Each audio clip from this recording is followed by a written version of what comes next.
നമ്മളിന്ന് വേദിക് പീരീഡിൻ്റെ ബാക്കിയുള്ള ചില ടോപ്പിക്സിലേക്ക് കടക്കുകയാണ്. കഴിഞ്ഞ വീഡിയോയിൽ നമ്മൾ ഏർലി വേദിക് കാലഘട്ടങ്ങളെക്കുറിച്ചും അതിൻ്റെ സൊസൈറ്റി, പൊളിറ്റിക്കൽ, എക്കണോമിക് അല്ലേ ആ ആംഗിളൊക്കെ ഡിസ്കസ് ചെയ്തു. നമ്മളിനി അടുത്ത പഠിക്കാൻ പോകുന്നത് ലേറ്റർ വേദിക് പീരീഡിനെ കുറിച്ചാണ്. ഓക്കെ, അപ്പോൾ നമ്മൾ പറഞ്ഞു വേദിക് കാലഘട്ടം എന്ന് പറയുന്നത് രണ്ട് ഫേസസ് ആയിട്ട് ഡിവൈഡ് ചെയ്തിട്ടുണ്ട്. ഏർലി വേദിക് പീരീഡ് അഥവാ ഋഗ്വേദിക് പീരീഡ് എന്നും ലേറ്റർ വേദിക് പീരീഡ് എന്നും. ഏർലി വേദിക് പീരീഡിനെ ഋഗ്വേദിക് പീരീഡ് എന്ന് വിളിക്കാൻ കാരണം എന്താ? ആ കാലഘട്ടത്തിലാണ് ഋഗ്വേദം കമ്പോസ് ചെയ്യപ്പെട്ടു എന്നാണ് പറയപ്പെടുന്നത്.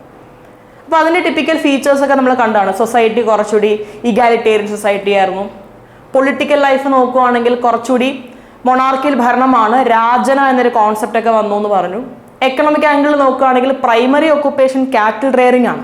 പക്ഷെ അതിൻ്റെ കൂടെ തന്നെ ഇവർ അഗ്രികൾച്ചർ ഫോളോ ചെയ്തിട്ടുണ്ട്. പിന്നെ റിലീജിയസ് ലൈഫ് നോക്കുകയാണെങ്കിൽ കൂടുതൽ നേച്ചറിനെ വർഷിപ്പ് ചെയ്തിട്ടുള്ള ഗ്രൂപ്പ് ഓഫ് ആൾക്കാരാണ് അവിടെ ഉണ്ടായിരുന്നത്. അപ്പോൾ ഇങ്ങനെയുള്ള ഫീച്ചേഴ്സ് നമ്മൾ ഡിസ്കസ് ചെയ്തു. ജോഗ്രഫി ഡിസ്കസ് ചെയ്തു. ജോഗ്രഫിക്കൽ ഫീച്ചേഴ്സ് എന്ന് വെച്ചാൽ ഏർലി വേദിക് കാലഘട്ടത്തിൽ കൂടുതലും മനുഷ്യർ ജീവിച്ചിരുന്നത് നമ്മുടെ ഇന്നത്തെ സപ്തസിന്ധു ഭാഗങ്ങളിലാണ്. നോർത്ത് വെസ്റ്റേൺ ഇന്ത്യയുടെ ഭാഗത്ത് ഇൻഡസും ഇൻഡസിൻ്റെ 5 ട്രിബ്യൂട്ടറീസും പ്ലസ് സരസ്വതി റിവറും. ലേറ്റർ വേദിക്കിലേക്ക് പോകുമ്പം ഇതെല്ലാം ഡിഫറെൻ്റ് ആയിരിക്കും. കുറേ മാറ്റങ്ങൾ നമുക്ക് ലേറ്റർ വേദിക് പീരീഡ് കാണാൻ പറ്റും. സൊസൈറ്റി ചേഞ്ച് ആവും, പൊളിറ്റി ചേഞ്ച് ആവും, എക്കണോമി ചേഞ്ച് ആവും, ഈവൻ റിലീജിയസ് ലൈഫിൽ വരെ ചേഞ്ചസ് കാണാൻ സാധിക്കും. ലേറ്റർ വേദിക് കാലഘട്ടം എന്ന് പറയുന്നത് ഏകദേശം 1000 BC സ്റ്റാർട്ട് ചെയ്യും. ഓക്കെ, ഏർലി വേദിക് കാലഘട്ടം നിങ്ങൾക്കറിയാം 1500 അല്ലെങ്കിൽ 1600 BC സ്റ്റാർട്ട് ചെയ്തിട്ട് ഏകദേശം 1000 BC വരെയാണ് ഏർലി വേദിക് പീരീഡ്. അത് കഴിഞ്ഞ് വരുന്നതാണ് ലേറ്റർ വേദിക് പീരീഡ്. 1000 മുതൽ വേണമെങ്കിൽ 600 അല്ലെങ്കിൽ 500 BC പറയാം. ഇതൊന്നും കൃത്യമല്ല കേട്ടോ. കാലഘട്ടങ്ങളിൽ വർഷങ്ങൾ അങ്ങോട്ടും ഇങ്ങോട്ടും ഒക്കെ മാറാൻ സാധ്യതയുണ്ട്. അപ്പോൾ 1000 മുതൽ 600 അല്ലെങ്കിൽ 500 BC വരെയുള്ള ഒരു കാലഘട്ടം, അതാണ് ഈ പറയുന്ന ലേറ്റർ വേദിക് പീരീഡ്. അപ്പോൾ ആദ്യം തന്നെ നമ്മൾ എപ്പോഴും പറയുന്ന പോലെ ജോഗ്രഫി വെച്ച് സ്റ്റാർട്ട് ചെയ്യാം. ലേറ്റർ വേദിക് കാലഘട്ടത്തിൽ മനുഷ്യർ എവിടെയാണ് ജീവിച്ചിരുന്നത്, അതിനുള്ള എവിഡൻസുകൾ എങ്ങനെ ലഭിക്കുന്നു എന്ന് നോക്കാം. ആദ്യത്തെ ഏർലി വേദിക് കാലഘട്ടത്തിൽ നമ്മൾ പറഞ്ഞു മെജോറിറ്റി ഓഫ് ആൾക്കാരും ഈ ഒരു ഭാഗത്താണ് അല്ലെ, സപ്തസിന്ധു ഭാഗങ്ങളിലായിരുന്നു താമസിച്ചിട്ടുണ്ടായിരുന്നു. പക്ഷെ ലേറ്റർ വേദിക് കാലഘട്ടം വന്നപ്പോൾ gradually they are moving towards east and southern side. Eastern ഭാഗത്തേക്കും സദേൺ ഭാഗത്തേക്കും പതുക്കെ ആൾക്കാർ മൂവ് ചെയ്ത് തുടങ്ങുന്നുണ്ട്. അത് നമുക്ക് ഈ വേദിക് ടെക്സ്റ്റുകളൊക്കെ നോക്കി തന്നെ മനസ്സിലാവും. ഏർലി വേദിക് കാലഘട്ടത്തെ ടെക്സ്റ്റ് ബുക്കുകൾ എസ്പെഷ്യലി ഋഗ്വേദം എടുത്ത് നോക്കിക്കഴിഞ്ഞാൽ, ആദ്യത്തെ ചില മണ്ഡലങ്ങൾ എടുത്ത് നോക്കിക്കഴിഞ്ഞാൽ അവിടെ ഹിമാലയത്തിനെ കുറിച്ച് അവർ എക്സ്പ്ലെയിൻ ചെയ്യുന്നുണ്ട്. പക്ഷെ വിന്ധ്യ റേഞ്ചസിനെ കുറിച്ച് പറയുന്നില്ല എന്ന് പറഞ്ഞു.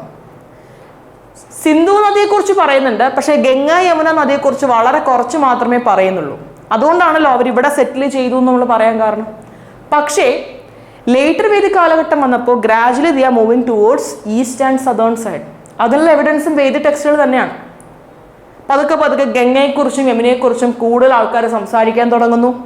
വിന്ധ്യ റേഞ്ചസിനെ കുറിച്ചും ചില ഡീറ്റെയിലിംഗ് നമുക്ക് വേദങ്ങളിൽ കാണാൻ പറ്റും. എന്ന് വെച്ചാൽ അവർ സദേൺ ഭാഗത്തേക്കും വന്നു തുടങ്ങി. ഇതിനുള്ള എവിഡൻസും നമുക്ക് കിട്ടിയിരിക്കുന്നത് വേദിക് ടെക്സ്റ്റുകളിൽ നിന്നാണ്. They were settled in the Gangetic Valley region. ഈ ഒരു ഭാഗം ഗംഗാ നദിയുടെ ഭാഗങ്ങൾ അല്ലെ, ഗാംഗറ്റിക് വാലി റീജിയൻസിലാണ് സെറ്റിൽ ചെയ്തിട്ടുണ്ടായിരുന്നത്. വെസ്റ്റേൺ ഗംഗയിൽ തന്നെ ഏറ്റവും കൂടുതൽ ആൾക്കാർ ജീവിച്ചിരുന്ന ഭാഗം ഗംഗാ നദിയുടെ വെസ്റ്റേൺ ഭാഗമാണ്. ദ വെസ്റ്റേൺ ഗാംഗറ്റിക് വാലിയിലാണ് ജീവിച്ചിരുന്നത്. ഈ ഒരു പ്രദേശങ്ങളെ വേദിക് ടെക്സ്റ്റുകളിൽ ആര്യവർത്ത എന്ന് വിളിച്ചിരുന്നു. ആര്യമാര് താമസിച്ചിരുന്ന സ്ഥലം ആര്യവർത്ത. വർത്ത എന്ന് വെച്ചാൽ റീജിയൻ എന്ന അർത്ഥം. ഇപ്പൊ വെസ്റ്റേൺ ഗംഗാ വാലി ഭാഗങ്ങളെ, ഗാംഗസിന്റെ ഭാഗങ്ങളെയാണ് ആര്യവർത്ത എന്ന് വിളിക്കുന്നത്. പക്ഷെ ഇന്നത്തെ കോണ്ടെക്സ്റ്റിൽ നമ്മൾ ഈ ആര്യവർത്ത എന്നൊക്കെ പറഞ്ഞു, പണ്ട് പുരാണങ്ങളിൽ കേൾക്കാറുള്ള ആര്യവർത്ത എന്ന് വെച്ചാൽ നോർത്തേൺ ഇന്ത്യയുടെ ഭാഗം എന്നേ ഉള്ളൂ.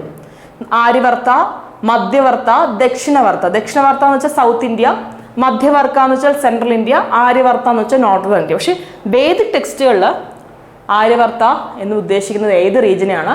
വെസ്റ്റേൺ ഗാംഗറ്റിക് വാലിയുടെ ഭാഗങ്ങളാണ്. പിന്നെ വിന്ധ്യ റേഞ്ചസിനെ കുറിച്ച് പറയുന്നുണ്ട്, ഹിമാലയത്തെ കുറിച്ച് പറയുന്നുണ്ട്. അപ്പോൾ ഇവിടെ എല്ലാം അവർക്ക് സെറ്റിൽമെന്റ് ഉണ്ടായിരുന്നു. ഓക്കെ, അതാണ് നമുക്കിതിന് മനസ്സിലാക്കാൻ സാധിക്കുന്നത്. So this is the geographical expansion. ഇനി ലേറ്റർ വേദിക് കാലഘട്ടത്തിലെ സൊസൈറ്റിയിലേക്ക് ഒന്ന് പോയി നോക്കാം.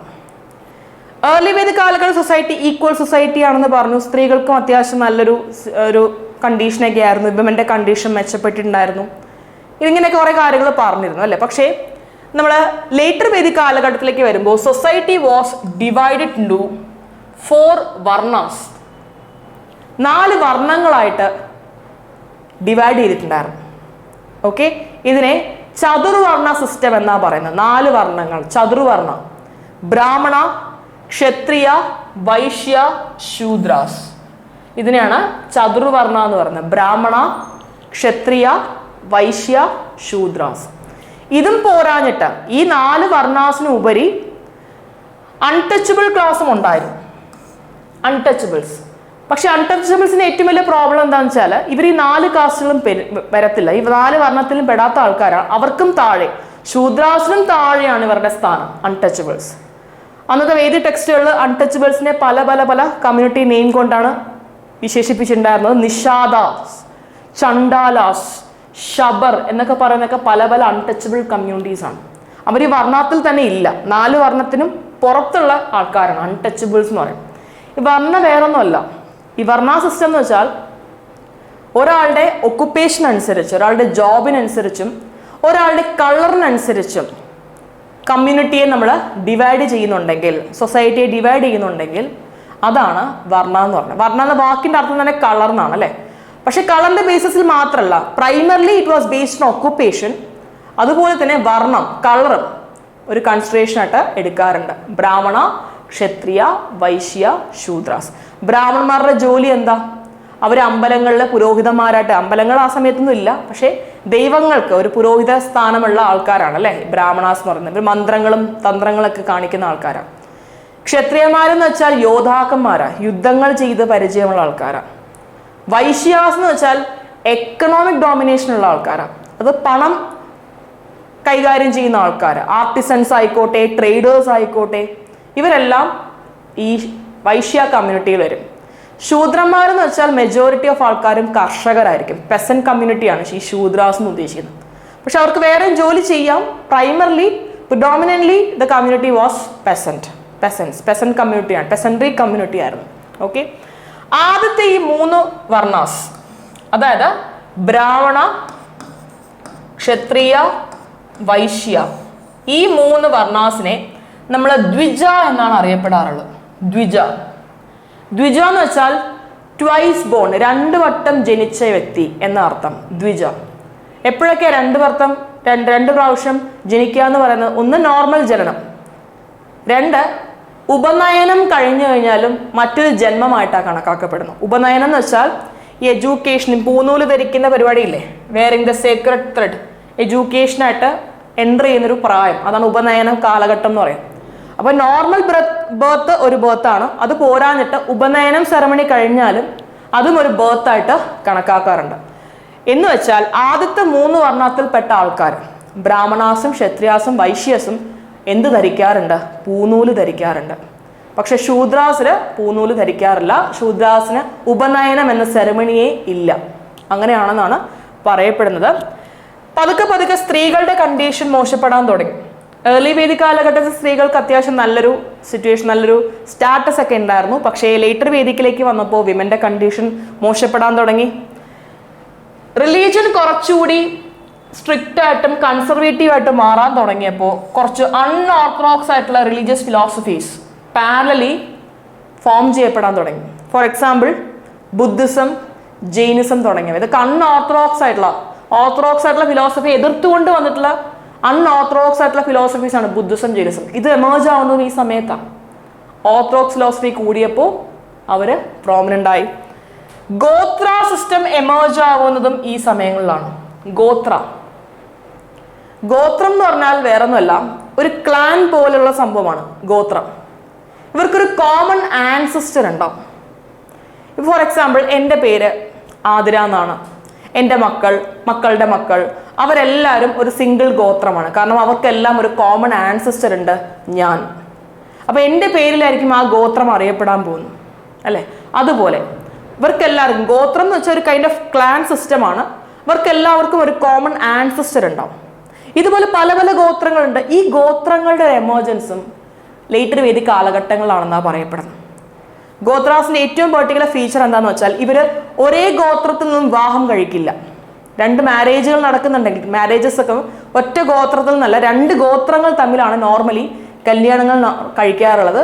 വേറെ ഒന്നും കൊണ്ടല്ല, ഈ ബയോളജിക്കലായിട്ടുള്ള റീസൺസ് ഉണ്ട്. ഒരേ ഫാമിലി ലീനേജിൽ പെട്ടതാണല്ലോ, അതുകൊണ്ട് ബയോളജിക്കൽ റീസൺസ് ഉണ്ട്. അതിനും പോരാഞ്ഞിട്ട് എക്സ്പാൻഷൻ നടക്കണമെങ്കിൽ ഗോത്രങ്ങൾ തമ്മിൽ വിവാഹം ചെയ്താലേ നടക്കുള്ളൂ. ആ ഒരു ആംഗിൾ ഉണ്ട്. ഒരേ ഗോത്രത്തിന് വിവാഹം ചെയ്യുകയാണെങ്കിൽ ലാൻഡ് എന്താവില്ല, എക്സ്പാൻഡ് ആവത്തില്ലല്ലോ, ലാൻഡ് ആണെങ്കിലും പ്രോപ്പർട്ടി ആണെങ്കിലും. അപ്പം അതുകൊണ്ട് വെൽത്ത് അക്യുമുലേറ്റ് ചെയ്യണമെങ്കിൽ 2 ഗോത്രങ്ങൾ തമ്മിലാണ് നോർമലി മാരേജുകൾ നടത്തിയിട്ടുണ്ടായിരുന്നത്. അപ്പോൾ ഇതുപോലൊരു സോഷ്യൽ സിസ്റ്റം അന്നത്തെ ലേറ്റർ വേദിക് കാലഘട്ടങ്ങളിൽ